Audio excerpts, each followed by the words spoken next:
Today's meeting of the Velshi Band Book Club is officially underway. I'm thrilled to be joined by Kiese Laymon, an English and creative writing professor at Rice University, winner of the MacArthur Fellows Genius Grant, and author of 3 books, including today's award-winning Velshi Band Book Club feature, Heavy, an American Memoir. Kiese, good to have you here. Oh, thank you, Velshi, so much for what you do for our books. I appreciate you, man. Thank you. My pleasure. Look, this is a great book. In many ways, it's a story about the power of education and the power of literature. Tell me about this. Absolutely. You know, I wanted to write a book about the importance of book and the love making that my mother and I tried to create successfully and unsuccessfully as 2 black young people growing up in Mississippi. My mother was someone who, she had me when she was 19. She was at Jackson State University.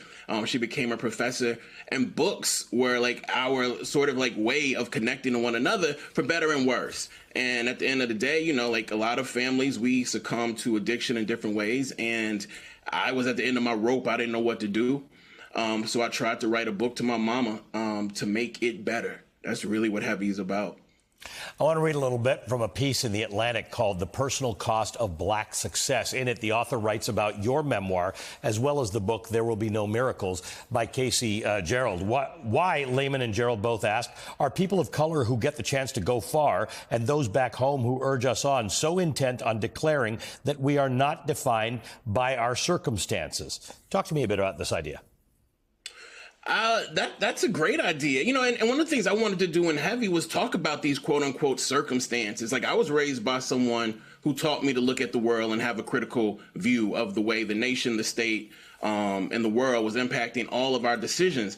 I think in some ways easy for somebody like me who grew up with the mother I did to look at the world, look at anti-racism, look at anti-whiteness, look at anti-blackness, look at all these other quote unquote things that they tell us exist, and not think about the ways those things locate and the relationship with the body and the relationship with the people closest to us. And for me, my mother was someone who grew up post-civil rights, really wanted me to represent the best of what she considered to be respectable blackness. I wanted to represent that too, but I also wanted to be free. And I think Heavy is an attempt at exploring, I think, that really thin line between freedom and respectability, particularly for black folks living in the Deep South. You write about sexual violence against women, particularly young black women, from the very beginning of Heavy. You write, I was taught by big boys who were taught by big boys who were taught by big boys that black girls will be okay no matter what we did to them. What do you mean by that? I mean, that was in a lot of ways. I took all of these women's studies courses in undergrad, and, I learned all these definitions of words. And when I wrote Heavy, I was like, I don't want to use the word necessarily patriarchy. I want to explain the word patriarchy. One of the things that I think patriarchy does is it teaches boys to teach boys to teach boys who are ultimately taught by men to hate themselves enough to abuse what we call cisgendered women often, and trans women, and trans men, often at the expense of the lives we want to live. And so I wanted to just put it in frank terms that everything that I do in this book, for better and worse, was something I was taught. Now, I have the ability to recollect and think about that teaching, but I can't do that unless I go to the root of the teaching. So I just wanted to and also I wanted to not distinguish myself from quote unquote the good guys. You know what I'm saying? The good guys who go into those rooms and do these things to these young women. I was a good boy who stayed outside of the room listening and watching what was happening to a lot of these young women and never said a word. So I just think implication is really crucial to some of the work we're also trying to pull off in Heavy. You begin Heavy with a missive for your mother, and I couldn't help but think of a previous Velshi Band Book Club feature, James Baldwin's The Fire Next Time, when reading this section. Why'd you begin your book that way? Well, Baldwin, I mean, that's a great reading.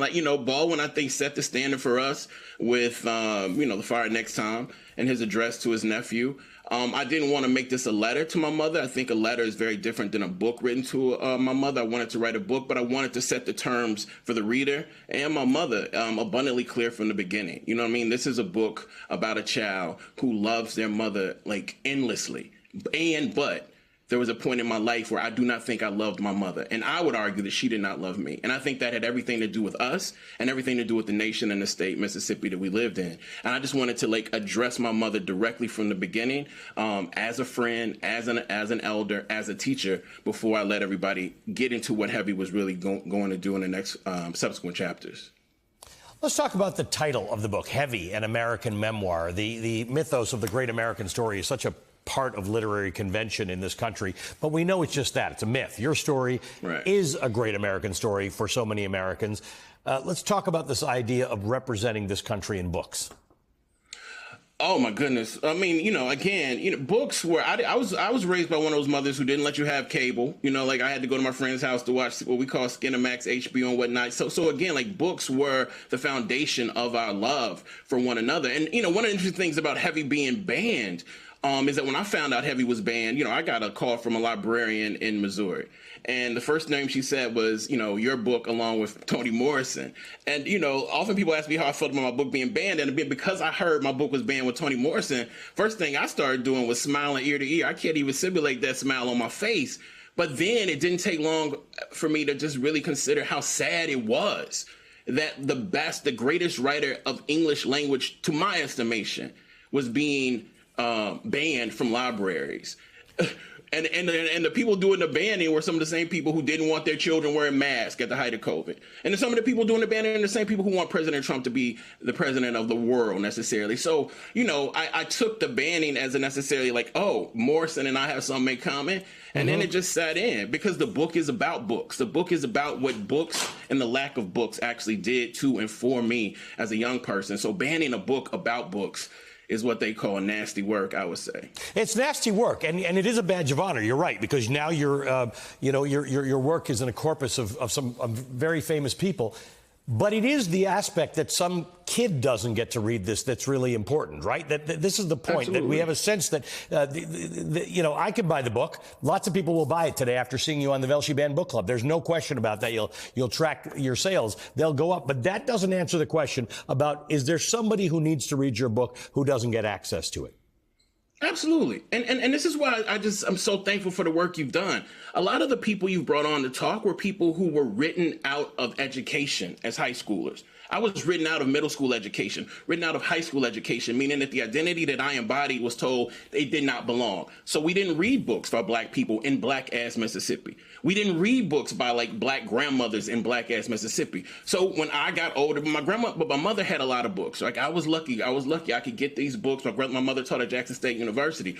So what I wanted to do was write not just like a book that I wish I could have read. I wanted to write a book as a grown person that I needed to read now, but also with the hope that some young person, they didn't have to be Black. They didn't have to be Southern. They didn't have to be necessarily like a fat person. I identify as a fat Black Mississippian, but I wanted young people and people to see that there's space for you to write your story into existence, particularly when these schools ban your eye.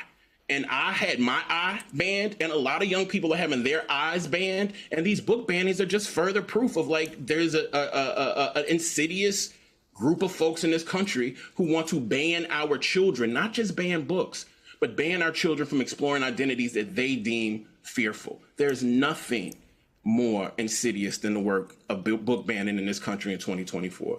That is exactly right. Thank you for being a member of Velshi Band Book Club. Kiese Laymon, the award-winning and best-selling author of today's Velshi Band Book Club feature, Heavy, an American Memoir.